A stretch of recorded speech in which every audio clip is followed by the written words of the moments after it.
मुझे पता है कि आपको दो स्पीकर्स की बड़ी इंतजार है, एक मेलू और एक डीजल।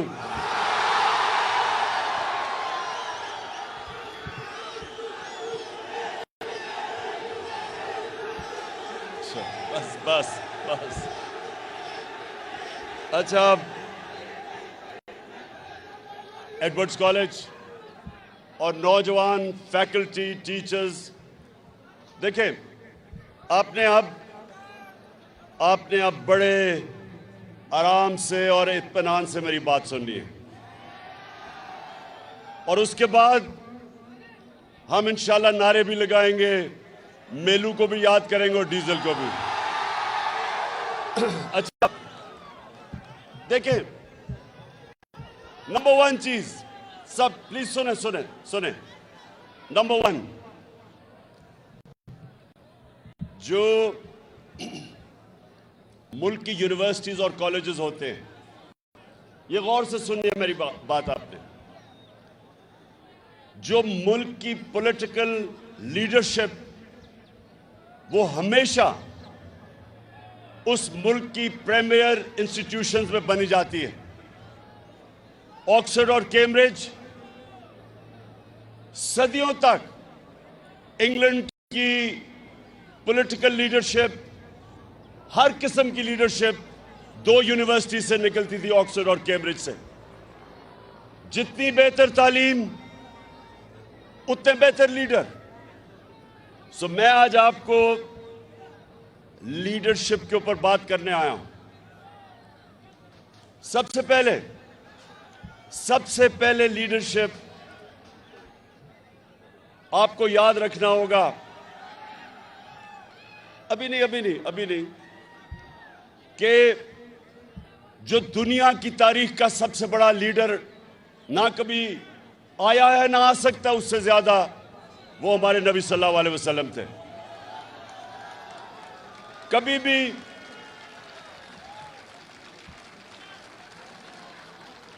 एक किताब है अंग्रेजी की, 100 ग्रेटेस्ट मैन। जो किताब है 100 ग्रेटेस्ट मैन, एक पता नहीं हार्ट उसका नाम है, उसने किताब लिखी हुई है। उसमें नंबर 1 जो दुनिया की तारीख का, वो कहता है सबसे ग्रेट आदमी वो हमारे नबी सल्लल्लाहु अलैहि वसल्लम थे। और वो क्यों थे? अब मैं देखिए, आप फ्यूचर लीडर्स हैं, और मैं आपको बेसिक लीडरशिप की क्वालिटीज देना चाहता हूं। और आपने अभी नारे नहीं मारने, क्योंकि ये तो जलसा हो गया। मैं तो सोचा था कि मैं आपको तरबियत करके जाऊंगा यहां से। सो देखें, सुने, जो हमारे नबी सल्लल्लाहु अलैहि वसल्लम ने पहली चीज मदीना के अंदर की, वो थी रूल ऑफ लॉ, कानून की बालादस्ती, इंसाफ, अदल। ये बुनियाद रखी थी उस माशरे की जिसने चंद ही सालों के अंदर दो सुपर पावर्स को, रोमन एम्पायर और पर्शियन एम्पायर को गिरा के कई 100 साल तक मुसलमान दुनिया की सुपर पावर रहे और उन्होंने दुनिया की इमामत की। तो उसकी जो बुनियाद रखी गई थी वो रूल ऑफ लॉ पे थी। और रूल ऑफ लॉ मैं आपको समझा दूं वो क्या होता है। रूल ऑफ लॉ होता है जो इंसान के माशरे को और जानवरों के माशरे को फर्क करता है। जानवरों के माशरे में रूल ऑफ लॉ नहीं होता, माइट इज राइट। जिसकी ताकत वो कानून के ऊपर, और कमजोर के लिए कोई प्रोटेक्शन नहीं होती जानवरों के माशरे में। इंसानों के माशरे में हमेशा कानून के नीचे सब होते हैं, कोई कानून से ऊपर नहीं होता। तो जब एक कुरैश की लड़की ने चोरी की और वो लोग आ गए हमारे नबी सल्लल्लाहु अलैहि वसल्लम को कहते कि वो कुरैश की लड़की है, इसको सजा ना दें, तो उन्होंने कहा कि अगर मेरी बेटी भी चोरी करती तो उसको भी मैं सजा देता, कोई कानून के ऊपर नहीं। और फिर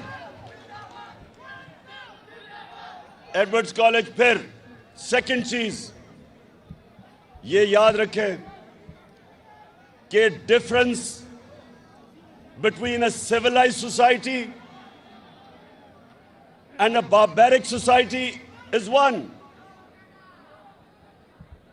जिसको हमारे नबी सल्लल्लाहु अलैहि वसल्लम ने कहा कि तुम्हारे से पहले बड़ी कौमें तबाह हुई। जब एक कमजोर चोरी करता था तो वो जेल में, लेकिन जब ताकतवर चोरी करता था तो उसको पकड़ा नहीं जाता था, उसको एनआरओ मिल जाता था। 1500 साल पहले उन्होंने कह दिया, अभी अभी अभी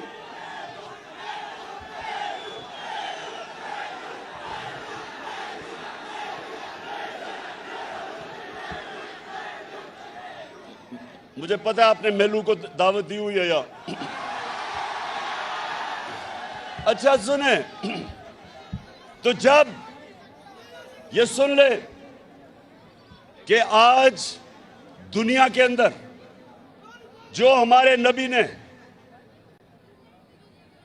1500 साल पहले कहा था, आज एक यूनाइटेड नेशंस के सेक्रेटरी जनरल, उसके नीचे एक पैनल जिसको कहते हैं फैक्ट आई पैनल, उसकी ड्यूटी लगी कि दुनिया में बताएं कि क्यों अमीर और गरीब मुल्कों के बीच में फासले बढ़ते जा रहे हैं। उस पैनल को कहा कि रिसर्च करो कि गरीब मुल्क क्यों गरीब होते जा रहे हैं और अमीर मुल्क क्यों अमीर होते जा रहे हैं। तो पैनल की फाइंडिंग ये थी कि गरीब मुल्क इसलिए गरीब हो रहे हैं, इसलिए नहीं कि वसाइल की कमी है, इसलिए गरीब हो रहे हैं कि वहां के जो रूलिंग एलीट, उनकी क़यादत, उनके पैसे वाले लोग एलीट, वो उनके मुल्क से पैसा चोरी करके मुल्क से बाहर भेजते हैं, ऑफशोर अकाउंट्स पे भेजते हैं, और उनका कानून को पकड़ता नहीं है। और जब ताकतवर या प्राइम मिनिस्टर या उसके मिनिस्टर जब वो मुल्क का पैसा चोरी करके बाहर भेजते हैं, मुल्क का दिवालिया निकल जाता है, मुल्क मकरूज हो जाता है, उस वो मुल्क में गुर्बत हो जाती है। तो अभी अब जरा सुने, अभी एक पाकिस्तान सारी कौम के सामने आज, एडवर्ड्स कॉलेज सुनो, सारी कौम के सामने आज हमारे जो आने वाले दिनों में तबाही का रास्ता है वो आपके सामने हो रहा है कि बड़े बड़े डाकू जो चोरी करके इस मुल्क का पैसा बाहर ले गए थे, इनको एनआरओ दिया गया, इनको डील करके इनके केसेस खत्म किए गए। मेफेयर की अपार्टमेंट्स जो पैनामा पेपर्स के अंदर पकड़ी गई थी, अरबों रुपए की, लंदन के सबसे महंगे इलाके में जो 4 अपार्टमेंट्स, जिसके ऊपर जब मरियम से पूछा गया तो उसने कहा मेरे पास लंदन तो छोड़े पाकिस्तान में कोई प्रॉपर्टी नहीं है। और जब पैनामा में अपार्टमेंट्स पकड़ी गई तो उसका भाई हुसैन कहता अल्हम्दुलिल्लाह ये हमारी अपार्टमेंट्स और मरियम इसकी मालिका है। आज हमारे पाकिस्तान में अदालत में उसको बरी कर दिया। अब आज हम सारे सवाल पूछ रहे हैं,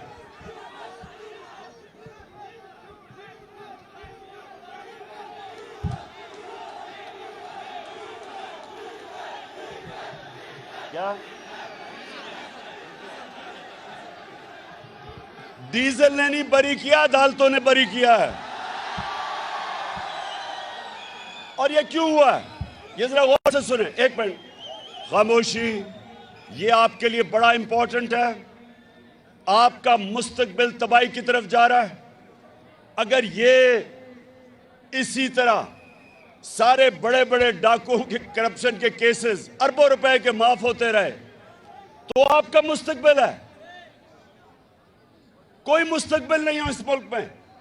मैं इसलिए आज आप अपने यूथ के सामने आया हूं, अपने नौजवानों के सामने, कि आप जिधर आज पाकिस्तान खड़ा है, सुनो, जिधर आज पाकिस्तान खड़ा है,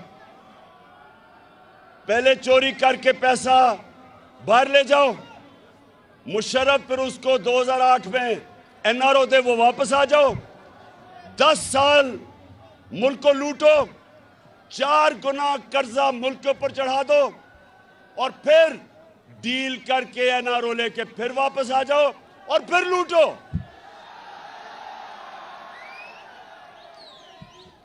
किसी भी मुल्क में जब ये होता है कोई मुस्तकबिल नहीं है उस मुल्क का, क्योंकि मुल्क मकरूज हो जाता है।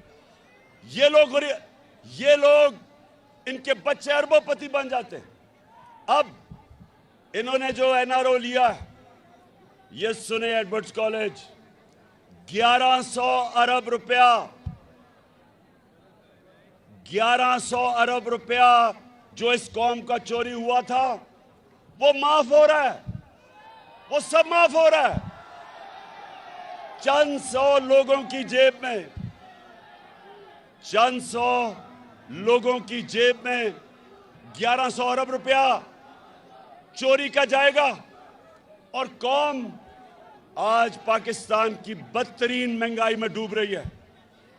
कौम नीचे जा रही है, कर्जों में डूब रही है, महंगाई में डूब रही है, इकोनॉमी नीचे जा रही है और ये थोड़े से लोग 1100 अरब रुपया इनकी जेब में गया। इसलिए मेरे पाकिस्तान के नौजवानों सुन लो, स्टूडेंट्स, आपका मुस्तकबिल अगर ये होता रहा, इस मुल्क में कानून इन्होंने क्या बनाया है, ये सुने जरा, 2 चेंजेस किया इन्होंने कानून के अंदर। एक चेंज किया है कि कोई बाहर से इंफॉर्मेशन आए, मसलन किसी का पैसा बाहर पड़ा हो चोरी का और बाहर से पैसा आए तो वो एडमिसिबल नहीं है। इसका मतलब कोई इंफॉर्मेशन बाहर से आए, इन्होंने कानून पास अपने आप को बचाने के लिए किया है कि वो एडमिसिबल नहीं है। और दूसरा, सारी दुनिया में वाइट कॉलर क्राइम पकड़ने के लिए अगर मैं गवर्नमेंट में हूं, मेरे सासे मेरी आमदनी से बहुत बढ़ गए हैं तो मेरी जिम्मेदारी होती है बताए कि किधर से पैसा आया। इन्होंने वो कानून चेंज कर दिया। अब इनको पता है कि ये सारे जो 4 अरबों रुपए के महलात लंदन में, इनको पता है ये शरीफ खानदान के हैं, लेकिन ये कह रहे हैं नैब को कि तुम साबित करो कि इनके, वो कर ही नहीं सकते। इसका मतलब कि व्हाइट कॉलर क्राइम पकड़ी जा ही नहीं सकती। इसका मतलब कि पाकिस्तानियों को एक पैगाम दिया है कि अगर डाका मारना है तो बड़ा डाका मारो, छोटा चोर सिर्फ पकड़ा जाएगा, बड़ा डाकू यहां नहीं पकड़ा जाएगा। और आज मैं इस मुल्क के जो मुहाफिज हैं, मैं आज उनसे सवाल पूछता हूं, कि क्या अगर डाकू एक घर को लूट रहे हो तो क्या चौकीदार कह सकता है कि मैं न्यूट्रल हूं?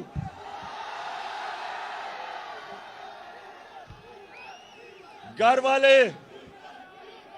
वाले क्या कहेंगे कि मेरा घर लूटा जा रहा है लेकिन चौकीदार कहता है मैं न्यूट्रल हूं। पाकिस्तान लूटा जा रहा है इस वक्त, हमारा मुल्क तबाही की तरफ जा रहा है और जनाब वहां से कहते हैं जी हम तो न्यूट्रल हैं। मैं इनसे ये पूछता हूं कि अभी जो प्राइम मिनिस्टर ऑफिस के जो ऑडियो लीक्स हुई हैं, ये गौर से सुने, इसमें खैर एक दो तीन चीजें सामने आ गई। एक तो ये कि अभी भी पेट नहीं भरा, अपना एनआरओ लेके अभी भी अपने दामाद को मरियम पैसा बनाने की कोशिश कर रही है। उसके लिए हिंदुस्तान से मशीनरी इंपोर्ट करने की बात कर रही है, जो बैंड है पैसे बनाने के लिए। और फिर शहबाज शरीफ कह रहा है कि फिक्र ना करो, अभी ये मुजरिम साग डार आएगा, पैसे बन जाएंगे। ये लीक्स में है। लेकिन प्राइम मिनिस्टर ऑफिस की अगर सिक्योरिटी ब्रीच हुई है तो इसका मतलब कि हमारे दुश्मनों के पास हमारा सेंसिटिव इंफॉर्मेशन चला गया है। कौन जिम्मेदार है इसका? कौन जिम्मेदार है? और अगर न्यूट्रल्स का यह काम है कि सोशल मीडिया के लोगों को पकड़ के दबाओ, मीडिया को बंद करो, ARY को बंद करो, बोल चैनल को बंद करो, अगर ये तुमने करना है तो ये मुल्क के इंटरेस्ट की हिफाजत कौन करेगा? क्यों एडवर्ड्स कॉलेज, बताओ कौन करेगा? आप करोगे?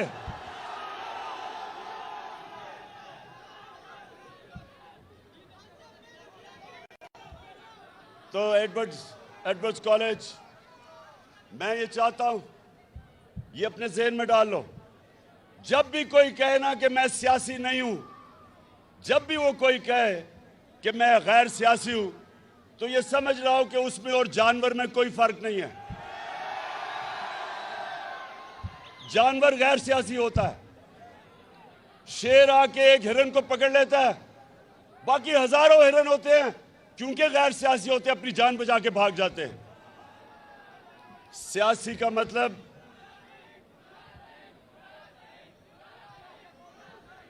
एरिस्टोटल ने 2500 साल पहले, एडवर्ड्स कॉलेज सुनो, बहुत बड़ा स्कॉलर था ग्रीक, एरिस्टोटल। 2500 साल पहले वो कहता है कि अगर माशरे में जुल्म और नाइंसाफी हो तो सब उसके खिलाफ खड़े होंगे, उसके खिलाफ जिहाद करेंगे और पॉलिटिकल होंगे, मुकाबला करेंगे जुल्म और नाइंसाफी का। उसके बाद हमारे अल्लाह ने कुरान में हमारे लिए जिहाद फर्ज की। जिहाद क्या है? जुल्म का मुकाबला करना, नाइंसाफी का मुकाबला करना। जो माशरा जुल्म और नाइंसाफी के खिलाफ नहीं खड़ा होता, उस माशरे में और भेड़ बकरियों में कोई फर्क नहीं होता। हुक्म है ऊपर वाले का कि इस तरह की जब नाइंसाफी हो तो सब शहरी उसके सामने खड़े हों, और जब आप जुल्म का मुकाबला करते हैं, जुल्म खत्म हो जाता है। जब जुल्म के सामने सर झुकाते हैं, माशरा तबाह हो जाता है। और मैं एडवर्ड्स कॉलेज आप सबको कहूंगा कि आगे ये सवाल पूछें कि इस मुल्क में जिधर बड़े बड़े डाकुओं को बार बार एनआरओ मिलता है, इंसाफ का निजाम पकड़ नहीं सकता। जो मुल्क में ताकतवर अपने आप को ताकतवर बना के बैठे हुए हैं मुहाफिज, वो कहते हैं हम न्यूट्रल हैं। वो मुल्क का क्या मुस्तकबिल होगा? जैसे ही पिछले 5 महीने में जब से ये इंपोर्टेड हुकूमत आई है, रुपया 33% गिरा है। यानी अगर आपके बैंक में 100 रुपया था तो वो सिर्फ 67 रुपया रह गया। और अगर आपके पैसे बाहर पड़े थे डॉलर्स में और लंदन में और ऑफशोर अकाउंट्स में, तो पाकिस्तान के लिहाज से 33% आपकी आमदनी में इजाफा हुआ है। तो यहां लोगों की दौलत में कमी, उधर इजाफा। और हम अगर ये चुप करके कहेंगे जी हम तो गैर सियासी हैं, तो फिर जो भी मुश्किलात जुल्म इस माशरे पे होते रहेंगे, हम जिम्मेदार हैं उसके। तो इसलिए आज सबके एडवर्ड्स कॉलेज ये याद रखना, आज मैं जो कह रहा हूं कि इंशाअल्लाह मैं सारी कौम को तैयार कर रहा हूं, कॉल दे रहा हूं इस इंपोर्टेड करप्ट हुकूमत के खिलाफ।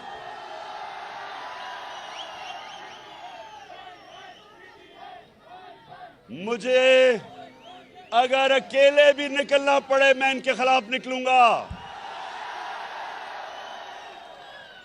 ना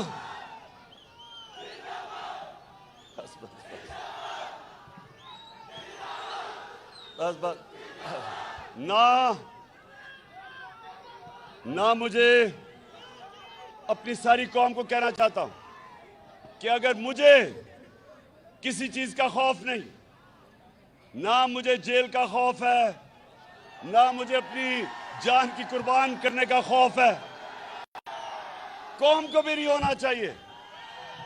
क्योंकि हमारा जब अल्लाह से आप दावा करते हैं ला इलाहा इल्लल्लाह कि नहीं है कोई सिवा अल्लाह के, कोई खुदा अल्लाह के सिवा नहीं है, किसी के सामने नहीं झुकते सिवाय अल्लाह के, आपकी अल्लाह खौफ दूर कर देता है। तो मैं अपनी कौम को भी आज तैयार कर रहा हूं कि मैं किसी सूरत ये जो मेरी कौम पे डाका डाला जा रहा है इन चोरों का, मैं ये कभी नहीं एक्सेप्ट करूंगा और मैं अपनी कौम को तैयार करूंगा। कॉल की सारे मेरे इंतजार करना, और जब मैं कॉल दूंगा इंशाअल्लाह उसके बाद कोई वापसी नहीं होगी।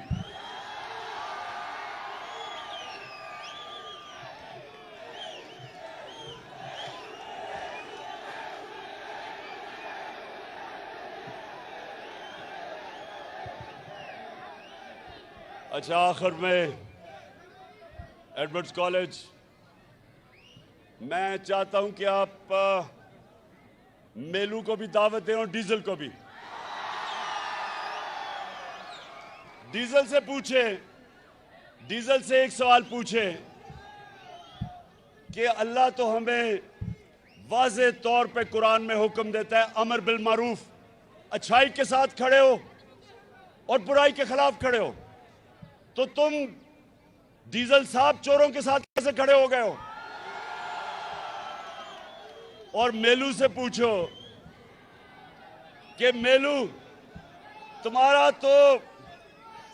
तो जो बड़े थे वो बादशाह खान था, एक बड़ा लीडर था,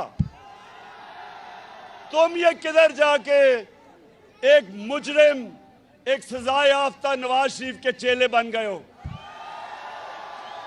पूछे उसे। और एडवर्ड्स कॉलेज, मैं आप सबको आखिर ये कहता हूं, आपने बनना है फ्यूचर लीडर्स, और आपने हमेशा इंसाफ के साथ खड़ा होना है, जुल्म का मुकाबला करना है, हमेशा आपने अच्छाई के साथ, अमर बिल मारूफ, अच्छाई के साथ खड़ा होना है और बुराई के खिलाफ जहाद करनी है। पाकिस्तान जिंदाबाद।